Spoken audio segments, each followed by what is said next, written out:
kami sarankan pula, jika tengah berada di masjid, khususnya setelah menunaikan aktivitas ibadah, entah itu salatnya ataupun i'tikafnya, atau bahkan kegiatan belajar mengajarnya, ta'lim wa ta'allum, selalu diupayakan untuk diisi dengan berdoa kepada Allah Subhanahu wa taala dengan pribadi Anda sesuai dengan kebutuhan masing-masing.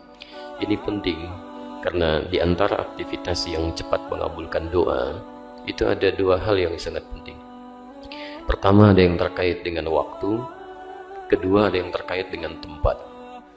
Ada waktu-waktu tertentu yang saat doa-doa dipanjatkan itu begitu cepat dijawab oleh Allah Subhanahu wa taala.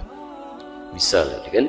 Di antara waktu-waktu yang sering bahkan disebutkan di Quran, ya, misal kita temukan waktu menjelang fajar, itu langsung disebutkan di Quran, ya, cepat sekali diijabahnya. Bahkan ini yang paling menarik, kalaupun Anda mendapati waktunya singkat tapi permohonan Anda cukup banyak, gitu kan? Quran memberikan isyarat, perbanyak aja istighfar, gitu. Istighfar itu bisa ditemukan misal di Quran surah ke-51 ayat 18, ya. Posisi paling kanan di pertengahan. Wabil ashari hum yastaghfirun. Ada orang-orang yang menjelang fajar, ya, setelah dia tahajud, dia tunggu-tunggu sebentar lagi adzan, waktunya sangat sempit, kan? Dia perbanyak istighfar. Karena waktu menjelang fajar itu disebutkan di hadis qudsi, itu Allah bentangkan rahmatnya ke langit dunia, kan? Ya ibadi, hei hambaku, kata Allah, siapa di antara kalian meminta kepadaku, aku berikan. Yang memohon aku kabulkan. Man istaghfara li ghafartu lah. Dan siapa yang beristighfar kepada aku akan ampuni dosanya. Nah, ini rumus yang pernah disampaikan oleh Nabi Nuh alaihi salam di Quran surah ke-71 ayat 10 sampai ayat 14. Ketika umatnya banyak persoalan dalam hidup mereka, banyak salahnya, banyak kelirunya, kan? Nabi Nuh kemudian memohonkan kepada Allah agar mereka sekiranya diberi kesempatan untuk beristighfar. Nah, sekarang perhatikan dahsyatnya istighfar dalam Quran surah Nuh ini, ayat 10 sampai ayat 14 itu. Saya teruskan sampai ayat 14 ya, supaya karunianya banyak didapatkan. Faqultu astaghfiru rabbakum.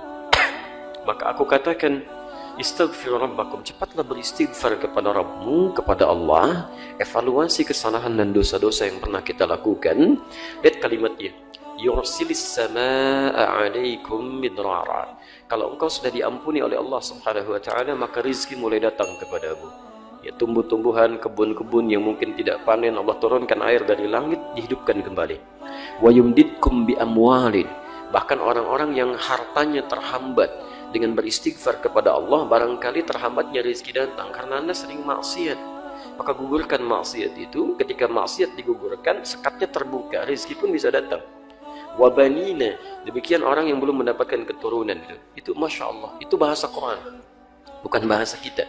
Makanya Ibnul Qayyim Al-Jauziyah pernah mengungkapkan kalimat, jika Anda berada dalam situasi waktu yang singkat namun memiliki permohonan yang cukup banyak, maka hadirkan istighfar, perbanyak, ya. Nah, teman-teman sekalian, setidaknya coba hadirkan suasana itu. Nabi juga begitu, perbanyak, ya, minimal sebelum tidur beliau istighfar 70 sampai 100 kali, kan? Nah, maka isilah dengan itu sayang, ya. Kemudian selain itu ada tempat-tempat terbaik untuk berdoa. Ada musalla, kan? Quran surah ke-2 Al-Baqarah ayat 125. Bahkan di masjid ada musalla. Ada, ya.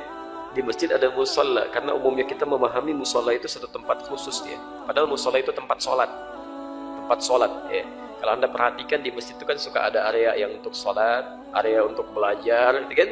Area untuk hal memberikan zakat dan sebagainya. Zaman Nabi SAW di Masjid An-Nabawi, itu Masjid An-Nabawi itu multifungsi tuh. Kalau Anda sekarang umrah misalnya, ya, misal di sini ada rawabah tengah-tengah ini arah ke pintu Baqi, ya, di sebelah kirinya. Kalau dalam posisi saya, di sebelah kirinya itu ada tempat menyimpan mushaf, arah pintu ke Baqi. Kemudian itu ada ruang, ya, yang terbentang, itu dulunya disebut dengan Ahlus Suffah, tempat orang-orang untuk belajar dari Nabi SAW. Di situ ada Abu Hurairah, ada Sulaik Al-Ghatafani, ada sahabat-sahabat lain yang mulia. Di situ mereka belajar. Nah, area khusus yang digunakan untuk sholat, ya, yang terbentang, yang luas, itu disebut dengan musalla. Makanya sekitaran Maqam Ibrahim disebut dengan musalla. wattakhidhu min maqami Ibrahim musalla. Ambil area sekitar Masjidil Haram, ya, di dekat dengan makam Ibrahim, untuk kita bisa menunaikan salat sunnah di situ 2 rakaat. Nah, jelas ya teman-teman sekalian. Nah, itu setelah Anda menunaikan salat, ada sunnah-sunnah, bisa berzikir, bisa berdoa. Doa itu bagian dari zikir, bermohon kepada Allah. Tempat cepat sekali, ya. Ada musalla, ada masjid, Quran surah ke-9 ayat ke-18, dan ada mihrab. Mihrab itu yang paling cepat mengabulkan doa. Nah, sekarang Anda berada di satu tempat, di satu waktu, dan satu keadaan. Nanti di hadis riwayat Ibnu Majah, nomor hadis 233, aktivitas menuntut ilmu itu termasuk yang cepat mengabulkan doa. Cepat sekali. Nah, Anda sekarang berada di 3 situasinya. Waktunya, tempatnya, plus keadaannya. Jadi kalau Anda tidak bermohon kepada Allah, itu ruginya luar biasa. Jadi biasakan ya, setelah kita melakukan aktivitas ibadah tertentu, mohonkan kebaikan kepada Allah Subhanahu wa Ta'ala.